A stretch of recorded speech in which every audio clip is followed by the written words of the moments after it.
नमस्कार दोस्तों, आपका स्वागत है आज के हमारे स्पेशल बुलेटिन में। चलिए आज की आम आदमी से जुड़ी मुख्य खबरों को जान लेते हैं। आज के हमारे स्पेशल बुलेटिन में हम ये समझेंगे कि नए साल में कार खरीदारों को ये कौन सा झटका मिलने वाला है। अब समुद्र में हो या फिर जमीन पर, हर जगह किस तरह से फोन मिलने वाला है। स्विगी का रोजगार दिलाने वाला क्या है नया प्लान। कार बाइक के मालिकों के काम की क्या है ये खबर। अगली यूनियन बजट में कोविड-19 वैक्सीन और हेल्थ सिस्टम को लेकर क्या है ये खबर। रिपब्लिक डे परेड 2021 में ये किसकी अनोखी झांकी दिखेगी। क्या है डिजिटल वोटर आईडी कार्ड। किराएदार और मकान मालिक दोनों के फायदे की क्या है ये खबर। उत्तराखंड कैबिनेट ने कौन सा बड़ा फैसला लिया और अप्रैल से बदल जाएगा आपकी सैलरी से जुड़ा कौन सा नियम। ऐसी ही तमाम आम आदमी से जुड़ी खबरें हम आपको हमारे इस बुलेटिन में बताएंगे। चलिए दोस्तों, आज के हमारे स्पेशल बुलेटिन की शुरुआत करते हैं उत्तराखंड की खबर से। दरअसल उत्तराखंड में मुख्यमंत्री त्रिवेंद्र सिंह रावत की अध्यक्षता में कैबिनेट की बैठक हुई। बैठक में कैबिनेट के सामने 29 प्रस्ताव आए। इसमें 27 प्रस्तावों पर कैबिनेट ने अपनी मंजूरी दी। इसमें पेयजल, उच्च शिक्षा, पुलिस, मेडिकल कॉलेज समेत कई प्रस्तावों पर चर्चा की गई।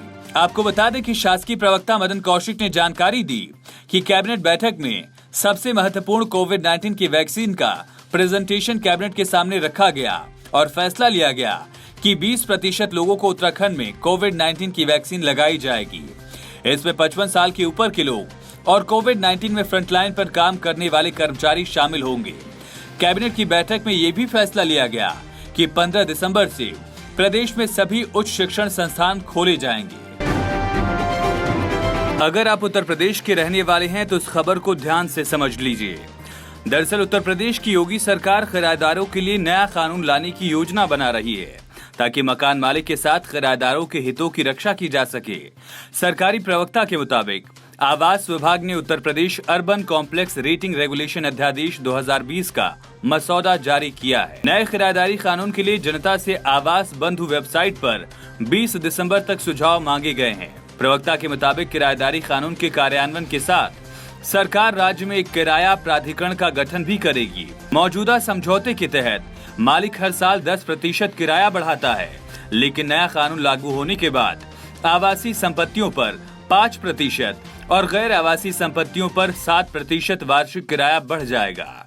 इसके साथ साथ नए कानून के मुताबिक किराएदार को रहने की जगह का ध्यान रखना जरूरी होगा। वो किराए की संपत्ति में नुकसान के लिए जिम्मेदार भी होगा। कानून में ये भी प्रावधान होगा कि अगर किराएदार 2 महीने के लिए किराया नहीं देता है तो मकान मालिक उसे हटा सकता है।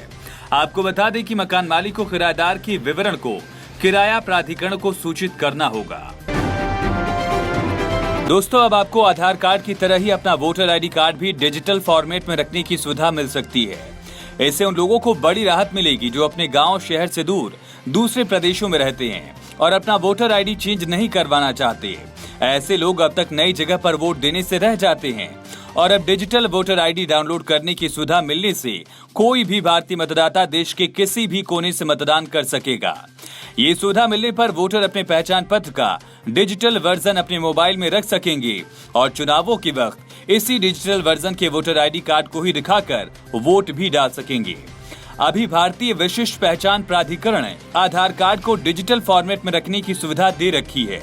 एक रिपोर्ट के मुताबिक अभी जिन लोगों के पास वोटर आईडी कार्ड है उन्हें वोटर हेल्पलाइन ऐप के जरिए अपना केवाईसी करवाना होगा, तभी उन्हें डिजिटल वोटर आईडी कार्ड मिल पाएगा।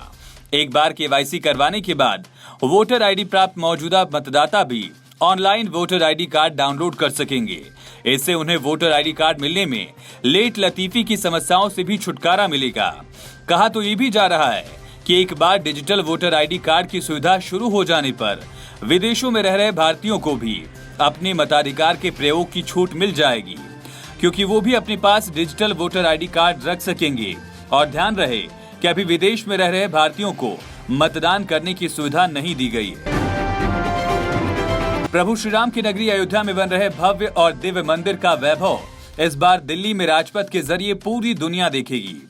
अयोध्या में भव्य राम मंदिर के शिलान्यास समारोह में प्रधानमंत्री नरेंद्र मोदी और मुख्यमंत्री योगी आदित्यनाथ ने सबके हैं राम का संदेश दिया और दिल्ली में राजपथ पर 26 जनवरी 2021 को होने वाली गणतंत्र दिवस की परेड में भी इस बार अयोध्या की झांकी को विशेष तौर पर तैयार किया जा रहा है। इस झांकी में श्री राम मंदिर का मॉडल प्रदर्शित किया जाएगा। अयोध्या उत्तर प्रदेश की सांस्कृतिक धरोहर इस शीर्षक से प्रस्तावित झांकी में प्रभु श्री राम की धरती पर बन रहे मंदिर समेत वहां की संस्कृति, परंपरा, कला और विभिन्न देशों से अयोध्या और प्रभु राम से संबंधों का चित्रण भी किया जाएगा। इसके साथ ही 2018 से योगी द्वारा शुरू किए गए भव्य दीपोत्सव को दिखाया जाएगा। रामलीला के साथ ही मृदंग सम्राट के नाम प्रसिद्ध रहे पागल दास की जीवनी भी झांकी में दिखेगी।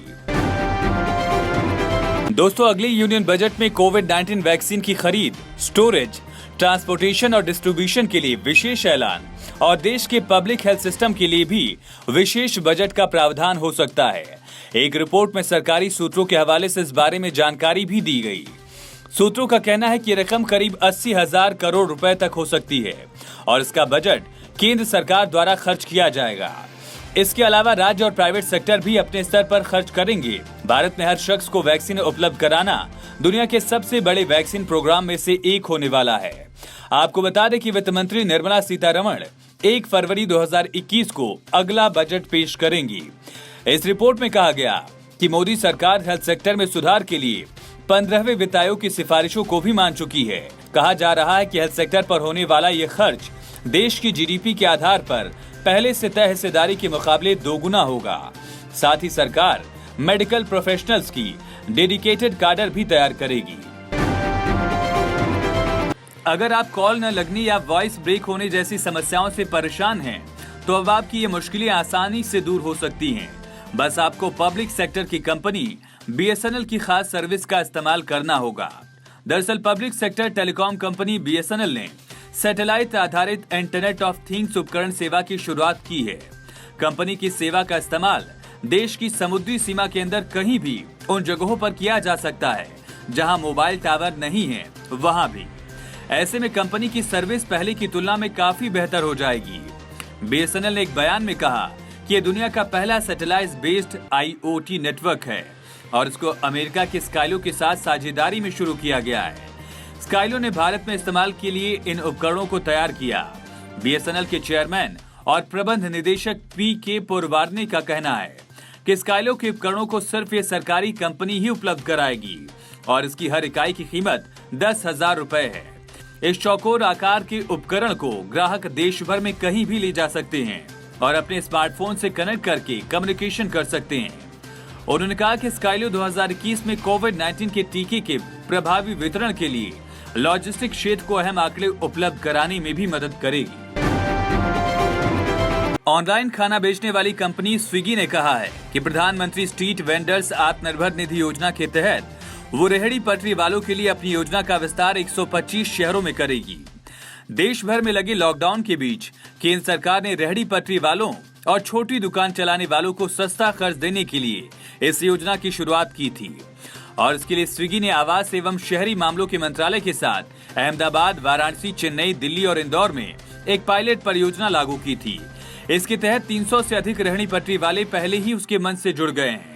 कंपनी ने कहा कि उसके मंच से जुड़ते समय रेहड़ी पटरी वालों को भारतीय खाद्य सुरक्षा और मानक प्राधिकरण के साथ पंजीकृत किया जाएगा और उन्हें खाद्य सुरक्षा प्रशिक्षण और प्रमाण पत्र भी दिया जाएगा।